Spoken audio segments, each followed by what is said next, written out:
Okay, so we're here with part 5, and we just finished with this question. What do you think is going to happen next? So maybe share that with some people in the class. What do you think is going to happen next? What you said, but we're going to move on. So in your notes, I want you guys off to the side to write, here's a chart of Roman numerals. So we've been talking about Roman numerals and like with King Louis the 16th and the 14th, and then you guys have been reading in your textbook and things like that about Roman numerals. So just take a second, just for fun, in your notes, write either your birthday, your student ID number, the year you were born by using these Roman numerals right here. Okay, so take a second, press pause or whatever, and just put this in your notes as kind of like a nice little opener to part 5. Cool. So we're back here. So I wanted to give you guys a couple quotes from these Enlightenment thinkers that we thought about before the French Revolution. Remember, these thinkers, they kind of sparked the French Revolution in just their simple writing. So remember Voltaire, every sensible man, every honorable man must hold the Christian religion in horror. So that's a quote by Voltaire. And then Diderot, or Diderot, however you pronounce it, he said, the man will never be free until the last king is strangled with the entrails of the last priest. So here you can tell we're talking about religion. So before we mentioned how there was taking out the king, and the king had to be basically abolished in order for there to be structured order in France. Remember that the clergy was that higher level of the religious leaders, that 1%. So now that you took the king out of the picture, what's the next form of power that shows, what's the next basically group of people that shows a lot of power in France? Religion, right? The priests, the church. And so France undergoes this whole theme or this whole phase in the French Revolution called the dechristianization of France.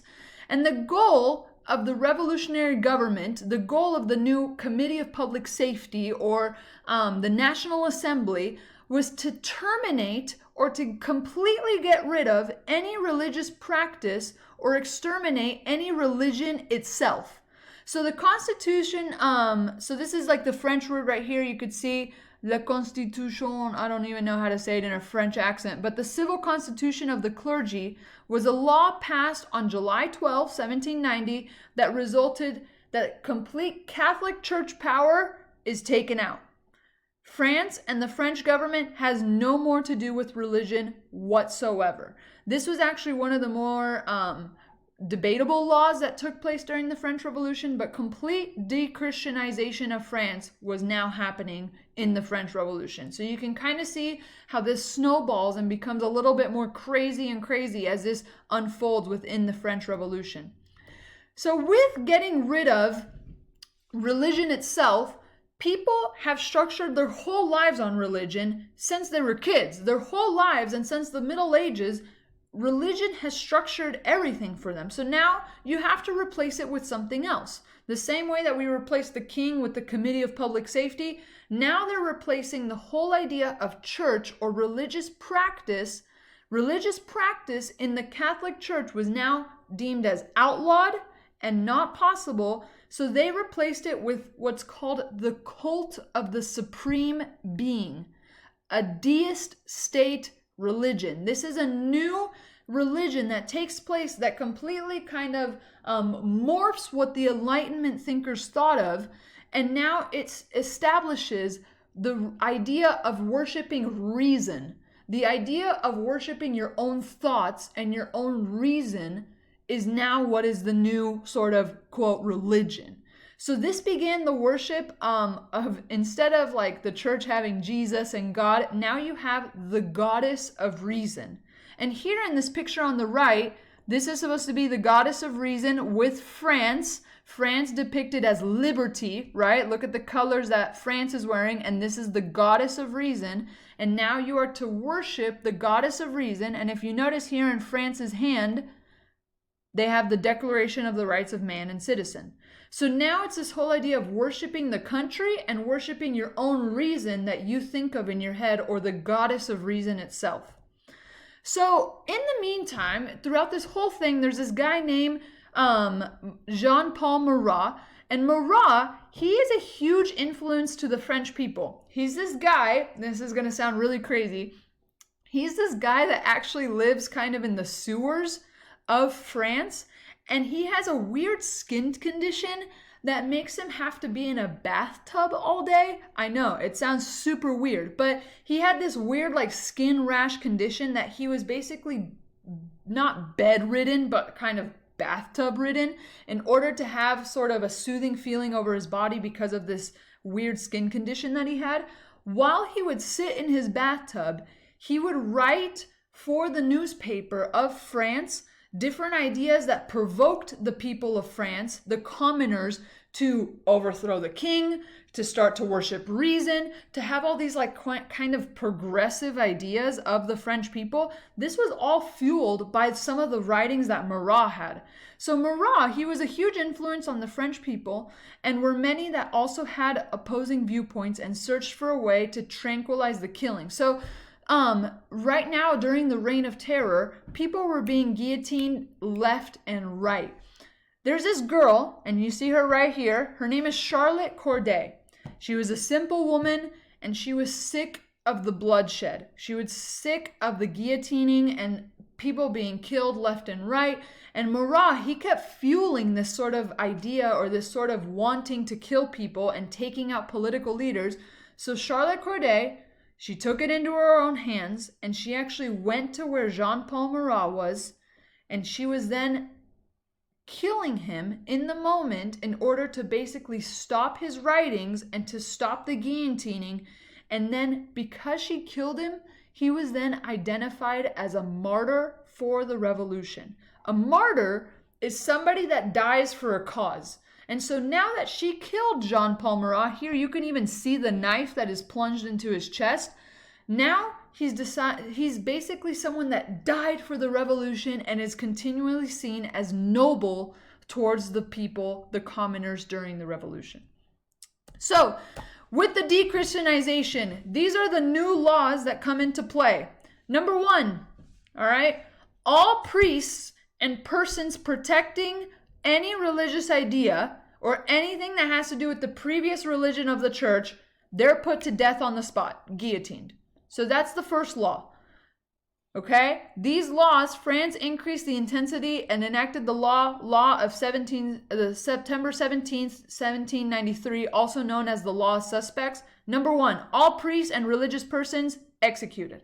Number 2, you have to destroy all crosses, all bells, all external signs of worship. Anything that had to do that wasn't with the God of reason and had to do with the old church system had to be destroyed. And then third law, destruction of statues, plaques, and any iconography that places worship towards the previous religion that isn't the new French Revolution religion. So these are now the 3 laws that make up the law of suspects of the French Revolution. Okay? So, this just gets even crazier, guys, I promise you. Like, it's really, really ridiculous. But not only do we enact these laws that kill religious people, that basically destroy any previous religion, but the Committee of Public Safety and the National Assembly, kind of the radical revolutionaries, they said, let's take this a step further. Let's completely change the calendar of our people here in France, and the calendar is going to be completely different. The months are going to have different names, and we're now going to have a 10-day week instead of a 7-day week. All right? I want you to think for a second. Why would they want to make it a 10-day week instead of a 7-day week in order to get rid of like something that was religious? Why would they do this? So pause it for a second. Maybe ask questions. Why? Okay, so they turned it into be a 10-day week in order to let people forget which day is a holy day. So not only are you not allowed to worship at all, but if you wanted to worship secretly, good luck keeping track of which day is Sunday or which day is the Sabbath, Saturday, or anything, because now you don't know which day is which. The new calendar was now called the French Republican calendar. and it was established for 2 years during the Reign of Terror.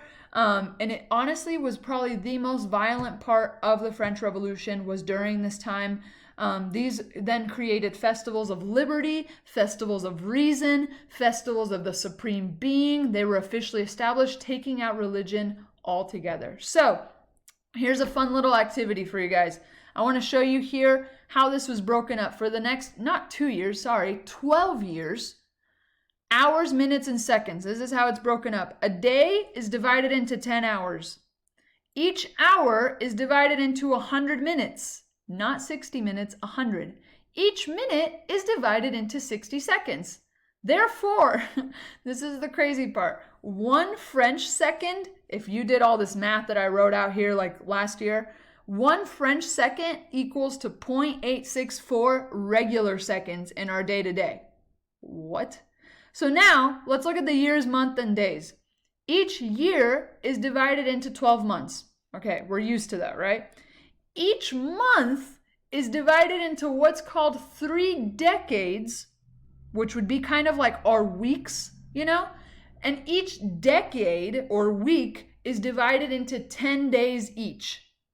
The 12 months are followed by 5 additional days, 6 if it's a leap year, in case you're not confused enough, okay? And those 5 additional days were used for festivals or things like that. Like, imagine the next 12 years having to restructure your life with this new order and like realizing like, what is going on? 12 years of your life. So let's take for a second. This is, I'm going to show you guys here the names of the months. So each month was named after a season or like a type of climate in the season. So here you can see the names: vintage, mist, frost, snow, rain, wind, seed time, blossom, meadow, harvest, heat, fruit. And then these are the names of the days in a decade, so each week. If you ever look at Latin, and Latin being the root of French, and I speak Spanish, so some of these have to do with the same thing as Spanish because Spanish is a Latin root. But number 1, primidi, duodi, tridi, quatridi, quintidi, sextidi, septidi, octidi, nonidi, decadi. So like in Spanish, if you were to count, I don't know French, but it would be like primero, dos, tres, cuatro, cinco, seis. Like it kind of has a little bit to do it, like primidi first, right?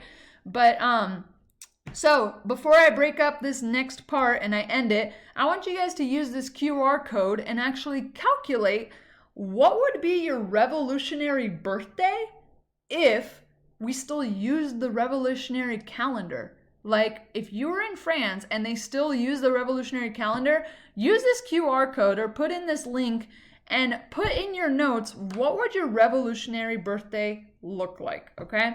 So I'm going to end part 5 here and we'll pick it up with part 6. Go.